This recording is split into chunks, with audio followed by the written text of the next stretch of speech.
Welcome, Wargamers, to the dark fantasy world of Conquest, rich in organic material which is perfect for today's subject, the Spire. Now, I'm going to gush here just for a moment. I've learned more about the setting and the factions of Conquest, and I have come to absolutely love the Spire. And I'll be honest, at first I didn't. I thought the designs were weird. They had this kind of Dark Souls vibe, but I kept getting little tidbits from people how they collect biomass and they use a form of construct, but not really, and so on. And I couldn't balance with what I was hearing in the lore from when I hear the game creators talk, that they are essentially filling the role of elves within this setting. Like, that doesn't sound like elves that I understand.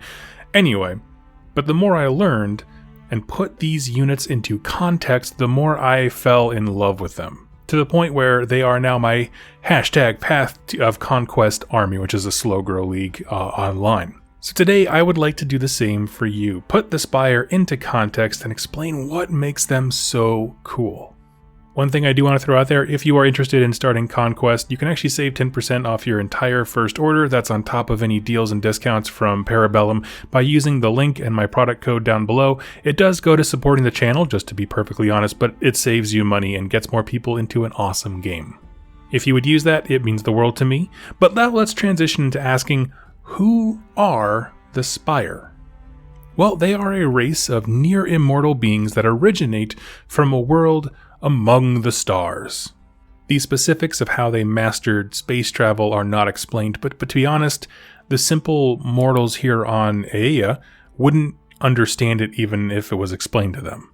Right? They arrived on this planet millennia ago as explorers. Their homeworld was expanding, and so they set out amongst the stars in the hope of colonizing new worlds. Ea, the setting of Conquest, was one such world. To this end, the planet was colonized by these colossal towers, or spires, made of an organic material that some think was grown and molded from the earth upwards. Others believe that these are the actual ships, the crafts, that carried the spire themselves. Again, they're so old, people don't really have an idea of what's going on. We just see these colossal biological structures and we're like, I don't get it. What is known is that each of these towers is a mega city unto itself. They house entire populations of what are called exiles. That's just the alien race that are the Spire. I'll explain why in a second, but it has the entire populations. It has factories, research centers, banks of biomass. And these towers are not just built upwards, but also downwards. They dig deep into the earth. The size and scope of each spire is truly massive when you consider the space it occupies below ground. And the whole time, it's like roots of a tree. It's sucking nutrients and raw materials from the earth around it. And, like if we as humans were colonizing a new planet, we'd have some pretty strict selections when it comes to our pioneers, or the first folks to travel. This race sent out their scientists, geologists, basically city planners, resource hunters, basically anyone who can come to the planet and study it and prepare the world for full-scale colonization. This initial wave of settlers spread wide all over the surface of the planet, and deeply studied it as they waited for the rest of their race to follow. But here's the thing, that never happened. Instead of getting their population to come in and start kind of filling up the ranks and expanding on this new world, they had a flood of desperate refugees pour into the system, fleeing from their homeworld of the Spire in fear and terror. Now, here's the thing. We don't know exactly what happened on their homeworld. If there was some big threat or another alien army, the Spire refused to speak of what happened to their people. All we know is that a very few Spire made it through to Ea, and they were trickling in, and those already on the planet were getting secondhand accounts of something truly awful happening to their home.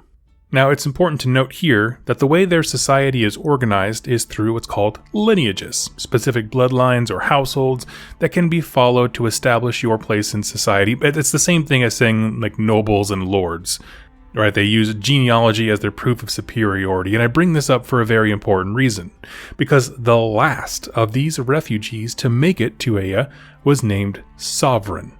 a truly ancient being, but not of the highest lineage in this society. Well, when Sovereign came through the void, he sabotaged the way home in an act known as the Betrayal. The justification for this was that he was protecting these people, now referred to, as I said, as the exiles, from whatever was killing them on their homeworld.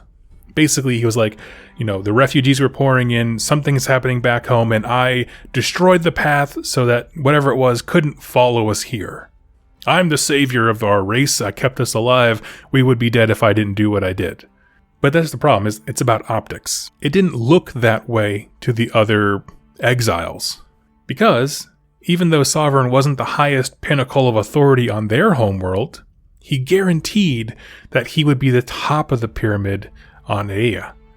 Essentially saying, Sovereign shut the door before any competition came onto the scene. And that's an extremely transparent act of hubris and selfishness that was visible for everybody. It's like, okay, so you were the first of the bigwigs to make it through the refugee line, and you shut the door behind you so that you would be the biggest and the baddest and the most powerful here. So at this point, the exile society begins to waver. This is a colonization crew, not intended to be, a sole refugee camp of an entire race of, beings from space. And so their minds kind of divide into three different factions or camps, if you were. There's the Spire, as we know them, obviously the subject of today's video.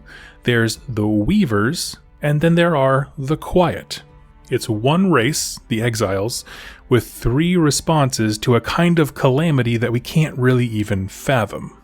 The Spire, as we know them in the game, are the only ones who kept to the traditions and the values of their original homeworld. This is the camp that Sovereign fell into, which makes sense because, by the standards of the old world, of course, he's in charge. He's the longest, most powerful lineage there is. The Weavers and the Quiet are factions we don't know a ton about right now, so I'll have dedicated videos on them when we learn more. But essentially, they looked at this event as a reset button for their race and moved on to follow their different values. They didn't want to stick with tradition, but the Spire did, and they hunkered down, which is certainly a reaction that many people would have, right? Stick to your guns, do what we know, we're just going to rebuild our race the way it was here on a new world. But it raises a whole bunch of problems, because their society doesn't work the same way now. This is a bunch of scientists and engineers who have been here for millennia, and one noble house that just walks in and says, okay, I'm in charge now. And people are like, that's not how this works, buddy. These smart people don't just become your blind following subjects, and so they turned to some less moral means of keeping their power and economy intact.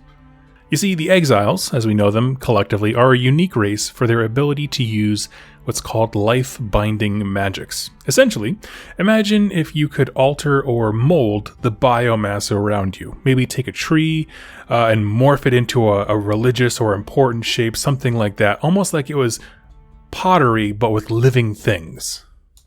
They could even bring aspects of the organic materials around them into themselves, taking on the nature of their environment to some extent, matching the flora and fauna. Now, back on their homeworld, life-binding magic was very sacred and was cherished, and it was part of a very beautiful display of nature and their control over it.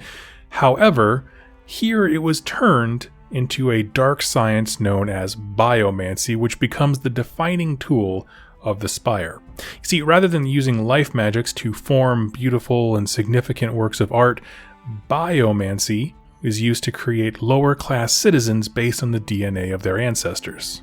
So they basically rebuilt their entire society by creating a lower caste of people that they can subjugate. It fills up the ranks, it kind of, buffs up the city and their numbers and their pool of DNA, but also lets all the important people keep being in charge and thinking that they're important. So let's say you wanted to have a team of servants. You take some of your DNA, you clone yourself, but then you go in and you alter that DNA with mutations, taking some things in, putting other things out, and then basically turning a living being into a sort of flesh, like golem. It has the tools to do whatever job it's made for, and a limit to its intelligence and ability to revolt, so it cannot question commands. And it gets worse because all of this is being done by scientists and engineers trying to get the most efficiency out of their work because they don't see these things as living creations. So this is where the society takes a really dark turn of just like, okay, we have this unique, species ability, and we're just going to turn it up to 11 in terms of science and engineering and basically make living life a product to be commanded. So I'll give you a nasty example. One of the base unit of the Spire army are called force-grown drones. These are human-sized warriors, really the chaff of the army, armed with nothing more than a spear and a shield. Well, if you have a standing army, you have to continuously feed it, clothe it, give it commands. Instead, the force-grown drones are birthed in about 2 weeks, and to cut costs, they're made with no immune system, and they have to eat this weird recycled biomass and that kind of stuff. And you can actually get really good glimpses of this. If you look at the models, you'll notice they're all wrapped up in bindings and bandages. That's actually medical gauze full of antiseptic. They only live for a few days max, and then they die, and their biomass is recycled into the next generation, which means they have a short, brutal life, full of war and ultimately disease, but the Spire don't care because they perceive them as property. Now, there's a lot more to cover when it goes into this stuff because, when I say that the Spires held on to the old traditions, that means Sovereign is the most powerful of these nobles, the lineages, as they call them. However, that being said, the scientists and engineers who were already on the planet did band together to form what they call the Directorate. It's basically a union of the rest of their exiles who still want to retain the ways of the old world, but they're hell-bent on going back and reclaiming their home, versus Sovereign, who's like, I'm king here, I want to be here. So even within, this one, focus or direction or reaction to the Great Betrayal, there's still, debates to be had about who's actually in charge, how do we divvy up these resources, and things like that. Now, I kind of put a pin in that because I'm running out of time on this video, and that's going to be the subject of the next one. Sovereign and the Directorate, two faces of power that really bring this faction to life.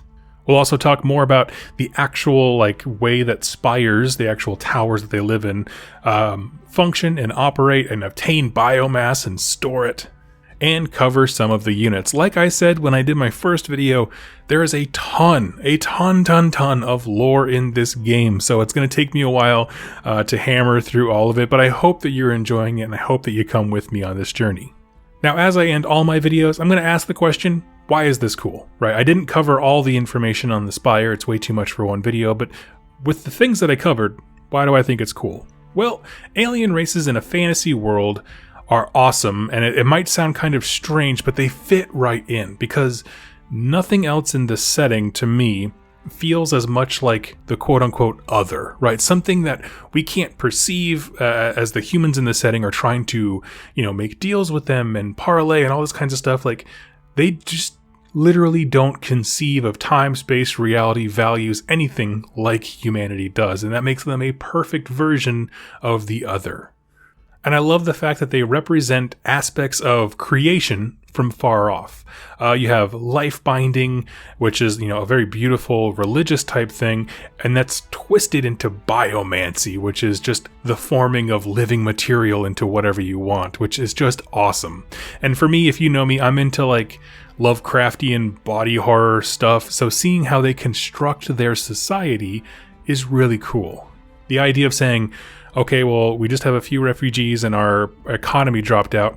Let's just make a whole bunch of nobodies, right? And that's exactly what they did. That's how they created an economy. That's so nuts. Because even though they are the masters of this kind of life magic and this ability to mold it to their whims, they have a blatant carelessness for life itself. They treat bodies and biomass as tinker toys, tons of disposable troops. Honestly, when I started this video, I mentioned the designers of the game really thought of this as kind of their quote-unquote elf type faction. And I'll give you, here's my synopsis, is they're elves in the sense of they're an ancient race, they are the other, they are very above, the quabbles of common man, in that same way they have all the arrogance and they're all based on their own magics and technology. They are very elfy in their outlook on life. However, when it comes to their play style, they can be very, very much like what we would know from fantasy battles as the classic vampire.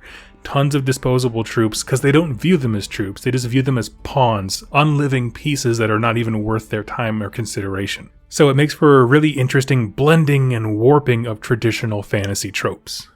All that matters to the Spire are their pursuit of power and resources. For some of them, they want to go back to their homeworld. Others are quite content to stay here.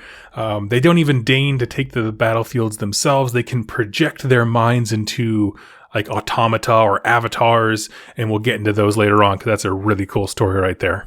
But this is part 1 of an ongoing series on the Spire, and I would love to hear your thoughts. What do you want to learn about from them? Let me know your thoughts in the comments down below, and I will catch you there. Thank you so much for watching and listening, and happy wargaming.